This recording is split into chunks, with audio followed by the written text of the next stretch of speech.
Hello and welcome to Glorious Adventures. My name is Jolyon and it is the 18th of August 2024. We're coming up to potentially some of the last few of these particular types of videos. Go over this very quickly. We'll be reverting to or transferring over to Sunday evening streams for a couple of hours instead. Probably going first or second Sunday of September onwards. That's the plan. We'll see how long we can do with it. Anyway, let's get into it, shall we? The Blood Angels descend and war comes to Angmar. Another week is almost over, which means it's time for another Sunday preview. This one is pretty big, with both the new Blood Angels army set, a trifecta of armoured vehicles for Legions Imperialis, and a whole host of Angmar-related stuff for the Middle-earth strategy battle game. Let's get stuck in. Obviously, I am a long-time fan of the Blood Angels, goes back decades. So obviously very excited about this. But there we go. I do like this very stark bit of artwork just straight off the bat. But here we go. The legacy of each Space Marine chapter is coloured heavily by the events of the Horus Heresy, but few wear the trauma of brother turning on brother than the Blood Angels. The death of Sanguinius runs through the veins of every Blood Angel, and through it they're cursed with a deep genetic flaw that leads to a violent, all-consuming madness. Those who suffer from this black rage become part of the Death Company, deployed as shock troopers to be redeemed by a glorious death in battle. Blood Angels army set contains a sizable force of Death Company troops under the command of Lamatis, Guardian of the Lost, and Astaroth the Grim, who are reimagined in fantastic new plastic miniatures. This is what we're getting. Little picture up here. No doubt we'll go through it right here. They're joined by 10 jump pack intercessors, 10 assault intercessors, and a terrifying Brutalis dreadnought. You can turn these into their Death Company variants found in the Codex, with 4 new Blood Angels upgrade kits that are included, each of which contains a pile of sculpted shoulder pads, Terminator Sergeant components, extra weapons, heads, specific Death Company pieces for use with Mark X Tacticus armor, vehicle icons, and a whole reliquary's worth of relics and icons. To finish things off, a new Death Company transfer sheet featuring 293 transfers is included. Alright, so this is just, obviously, you have seen these before. There's Astaroth right there. Lamatis, although I still do prefer my Lamatis conversion that I did. However, and there's the Death Company geezer right there. Just bah. Anyway, beautiful artwork. This set is also the first place to be able to get Codex Supplement Blood Angels, with a glorious cover found only in this set that features Blood Angels artwork and red foil details. Inside you'll find all the background on the Blood Angels and their forces, alongside the rules you need to field them in battle. 3 detachments exemplify the Sons of Sanguinius' vengeful approach to war, and 15 datasheets cover their unique forces. Also rules for a new combat patrol featuring the Sanguinary Guard, and expanded Oathsworn campaign rules for Crusade. Finally, a set of 18 datasheet cards, 3 combat patrol and 15 regular, keeps bookkeeping to a minimum during battle. That's all pretty good stuff right there. I do like Blood Angels enough to heavily consider a Death sort of company and just like the regular geezers. Sanguinary Guard, they don't really, I know they're pretty iconic, put it mildly. They don't really do a huge amount for me. So there is a temptation. There is a temptation, but we can move on to Legions Imperialis. Look at these majestic Imperial Fist vehicles right here. We've got the Legions Saber Strike Tank Squadron. The Saber tank was developed in the latter days of the Great Crusade. A high-speed vehicle designed so that the Legions Astartes could more easily deploy heavy weapons to the front lines at great haste. This speed also allowed it to outflank larger armoured vehicles, bringing its main weapon and saber missiles to bear against weaker flank and rear armour to great effect. This box builds 8 Legion Saber Strike tanks with their choice of either Anvilus autocannons or neutron blasters, plus a hull-mounted heavy bolter or multi-melter. Also contains a Legion's Astartes vehicle transfer sheet with 1,130 transfers. Wouldn't mind getting one of these in the sort of 30k, 40k scale. Ooh, many termite assault drills, very lovely. Besieging fortifications was long the preserve of bombers and long-range siege weaponry, but the invention of the termite assault drill allowed the legions of Astartes to deploy their shock troopers into the heart of opposing fortresses from beneath the ground, their subterranean trajectory projecting them from interception. These transports continue to be used during the Horus Heresy, as loyalists and traitor alike use them to assault otherwise impregnable fortifications. This box contains 8 termite assault drills and a Legions of Astartes vehicle transfer sheet that contains 1,130 transfers. Okie dokie, goody gumdrops. Followed up by the Leman Russ Exterminator and Annihilator Squadron. Few tanks received as many variants as the Leman Russ, the workhorse of the Solar Auxilia. The Leman Russ Exterminator, with its paired autocannon, was designed to obliterate infantry formations in mere moments, while the Leman Russ Annihilator was fitted with twinned las cannons that made for a reliable anti-tank solution. This box builds 8 of either variant with a choice of hull-mounted heavy bolter or las cannon, and comes with a Solar Auxilia vehicle transfer sheet with 288 decals. Okie dokie.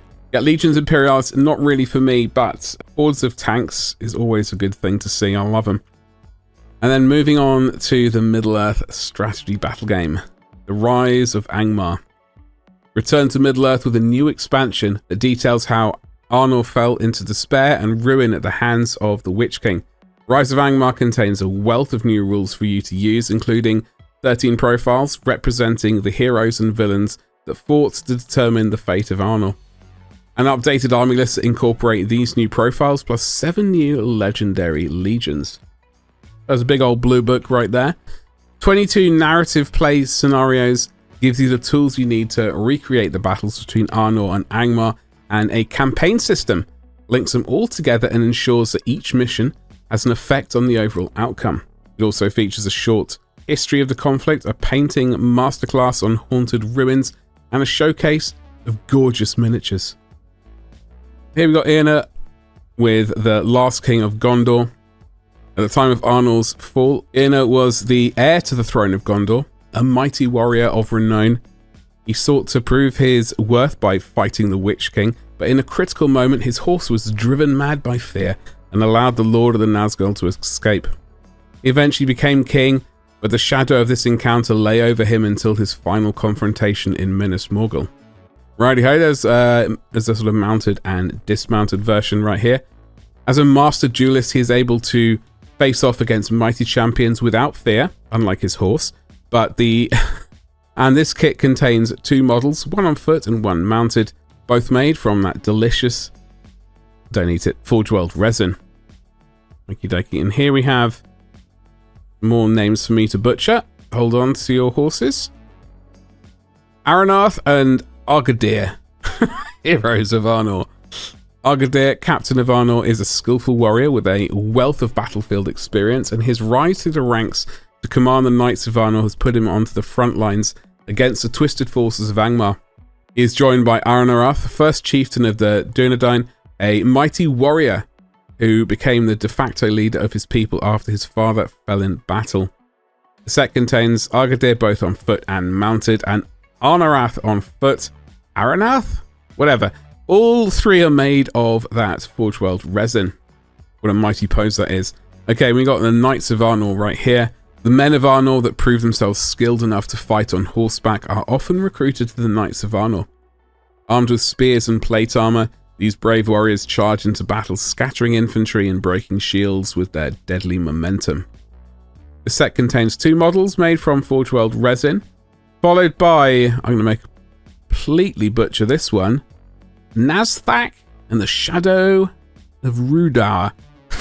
I do apologize. Only a little bit. Heroes of Angmar.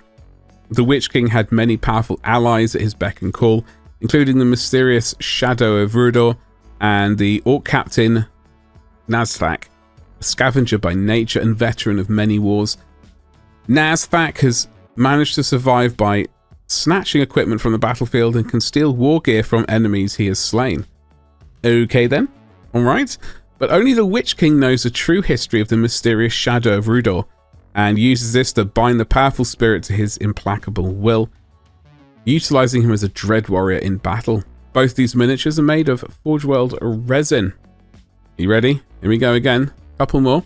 Uldrak and Fraked, heroes of Kharndum. Okay. The men of Kharndum pledged their allegiance to the Witch King and have since been ruled over by a succession of ruthless warlords.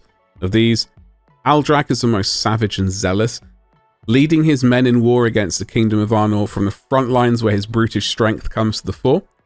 Alongside him battles Fraked, vassal of the Witch King. Fervently devoted to his master, he has been blessed with the power to recite incantations that enable his words to evoke strength, courage, and ruthlessness in his allies. The set contains 2 miniatures, forgeworld resin, etc., etc. So we got the Warriors of Kharndum right here. The Warriors of Kharndum may lack the proper armor and martial training of the Kingdom of Arnor, but they make up for it with raw strength, stubbornness, and an unrelenting drive to make war. Since pledging themselves to the Witch King, they have been engaged in constant battle, brutally attacking their foes under the command of their ruthless captains.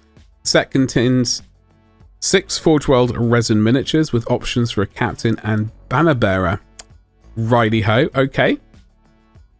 Got some werewolves here.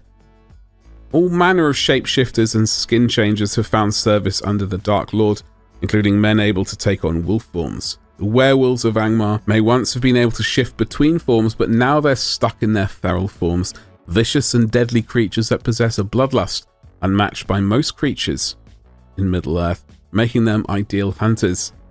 Both miniatures are available in forgeworld resin.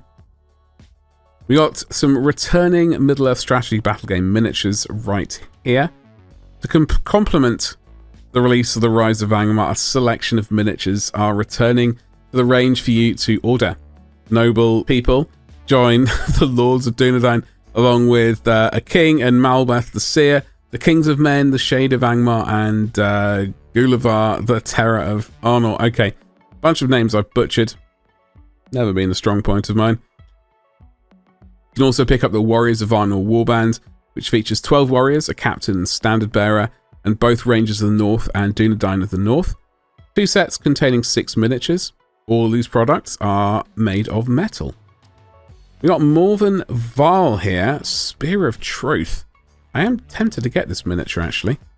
When word gets out that a terrible monster of myth is threatening the cardinal world of Ophelia 7, Abbess Sanctorum and High Lord of Terror, Morven Val defies the will of the Senatorium Imperialis and races to its defense.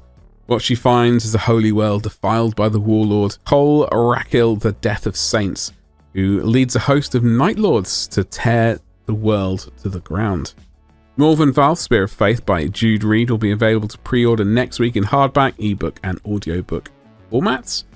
Packed week for Warhammer Plus subscribers, with a brand new animation and 3 shows from right here in the Warhammer Plus studio. First of 3 episodes of The Tithe airs this week. It focuses on the toll that Space Marine legions must pay to the Imperium. Sacrifice promises action, excitement, and unparalleled look behind the scenes at the Imperium's inner workings. Lovely jubbly. We don't really go over this sort of stuff, so as always, I do drop the link into the description below. That video is still private. Crazy. So out of these, the Blood Angels is the most interesting to me. I'm pretty tempted to get it. We'll really see when it comes down to it this Saturday. Also, don't forget to use my Element Games link in the description below if you want to help out the channel. Every purchase made via that affiliate link does give me a tiny little bit of money. Doesn't increase the cost for you, etc. But it does help the channel. Now, I have been 3D printing all weekend. I've pretty much locked in the majority of the settings for the main printers. So hopefully this coming week, I'm going to be starting to get some 3D prints put out. And then hopefully shortly after that, the shop will be go live to start selling miniatures. So look out for that. The page is currently on a sort of, it's still on a just maintenance mode kind of page, or coming soon page is actually what it is. But yeah, so do keep an eye out for that. Make sure that you like, subscribe, hit the bell for notifications so you can get notified of when the store does go live. In fact, I will probably do a little video on that. And that's all I got to say. I hope you have a great rest of your weekend. Thank you very much for watching, and goodbye.